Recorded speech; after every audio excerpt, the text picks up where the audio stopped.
And we can go live now to Ola, who joins us from there. Ola, firstly, can I just ask you to bring us up to date with what we know is happening right now in Sevastopol? Well, information is still coming in about that, Lucy, but what we know is that Crimea is a key strategic target for Ukraine. The peninsula was annexed by Russia in 2014. Now, in recent times, Ukraine has been striking strategic targets within the peninsula and just offshore. And of course, the key aim of the counter-offensive that is now being carried out is to cut through towards the Sea of Azov.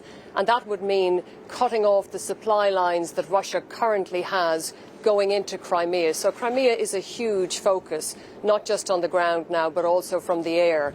There are questions about whether Ukraine can achieve that objective by the end of the winter, by the time the fighting season is brought to a halt by bad weather. Some scepticism from US officials that Ukraine will be able to do that. But Crimea is the biggest focus that the Ukrainian forces really have right now. Ola, it's been incredibly moving watching your reports over the past few days as you've spoken to amputees, people who have been injured in this war, been inside some of Ukraine's hospitals.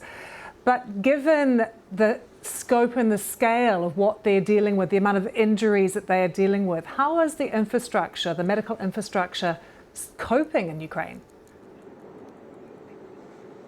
Well, there are a lot of difficulties in dealing with a flood of wounded that keep coming on this scale every single day and every single night. Now, I have to say, Lucy, we don't know the exact real figure of casualties because the Ukrainians will not release that. They won't allow anybody to publish the full scale of military casualties or indeed of military deaths.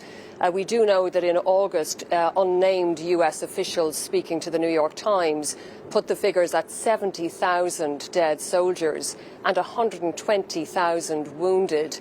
Now, that seems plausible given the scale of the fighting in the hospital that we visited in the southeast, which is a major regional centre. This hospital alone had received 20,000 wounded since the full-scale invasion. And bear in mind that almost all of the patients who are sent to that hospital are the very worst cases, the most seriously ill. So that is a centre where there are hundreds of doctors, 6 different hospital buildings, 50 surgeries, 50 operating theatres, I should say, working around the clock, day and night. And they told us that really wasn't enough to keep up with the volume of patients they receive.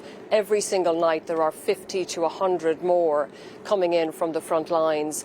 And quite a number of those arrive with amputees that were with amputations rather, that were carried out in desperate conditions in the field, very hurriedly, to try and save their lives. So some of those amputations have to be redone when the patients are brought to the hospital. Yeah, incredibly difficult for all. Ola, thank you so much for joining us and for your amazing reporting over the past few days.